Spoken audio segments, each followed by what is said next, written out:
ত্রিপুরা রাজ্যের ধর্মীয় আঙ্গিকে বিগত বেশ কয়েক বছর ধরেই গণেশ পূজা ব্যাপক প্রভাব বিস্তার করে চলেছে বলতে দ্বিধা নেই। বিগত বেশ কয়েক বছর ধরে ত্রিপুরা রাজ্যে গণেশ পূজা রীতিমতো আকর্ষণের কেন্দ্রবিন্দুতে পরিণত হয়েছে।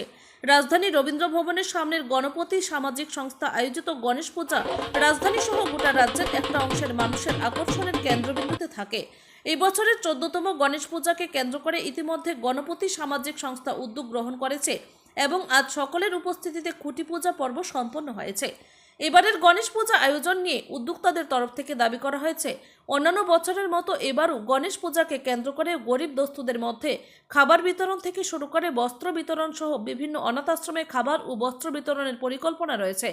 আরও জানা গেছে 25 তারিখ এই পূজা উদ্বোধন হবে রাজ্যের বিভিন্ন মঠ এবং মন্দিরে যারা সাধু সন্ত রয়েছেন তাদের দ্বারা, এবং এই গোটা আয়োজন আগামী 31 তারিখ পর্যন্ত চলবে। চ্যানেল আরজি উদ্যোক্তা বিগত বছরের মতো গণপতি সামাজিক সংস্থা আমরা যারা প্রত্যেকটা সদস্য আছি, আমরা বিগত বছরের মতো এবারও আমরা এখানে পুজোটা করছি। কি কি কর্মসূচি রয়েছে? দেখুন, দুস্থদের মধ্যে বস্ত্র বিতরণ থেকে শুরু করে সাধারণ মানুষের বিভিন্ন অনাথ আশ্রমে খাদ্য সামগ্রী বিতরণ থেকে শুরু করে বিভিন্ন সামাজিক কর্মকাণ্ড আমরা বিগত প্রত্যেক বছর চালিয়ে যাই। তো এবারও এটাই চলবে, এটার ব্যতিক্রম হবে। কতদিন থাকবে এবার আপনাদের পুজো? 26 তারিখ থেকে পুজো শুরু, 25 তারিখ থেকে পুজোর উদ্বোধন হচ্ছে, 31 তারিখ পর্যন্ত চলবে। উদ্বোধন অনুষ্ঠানে কে থাকবে? উদ্বোধনী অনুষ্ঠানে রাজ্যের বিভিন্ন মঠ মন্দিরের যিনি সাধু সন্তরা আছেন তাদের করকমলের দ্বারা আমাদের পুজোর উদ্বোধনটা হবে। বিশেষ কোনো আকর্ষণ থাকছে কি এবার? প্রত্যেক বছরের ন্যায় এবছরও সন্ধ্যা থেকেই বিভিন্ন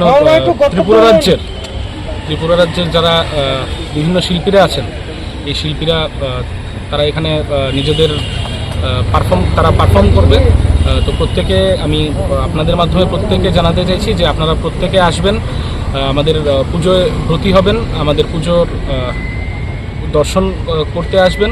আপনাদের কাছে এটাই আমাদের করজোড়ে আবেদন। বাজেট কত? বাজেটটা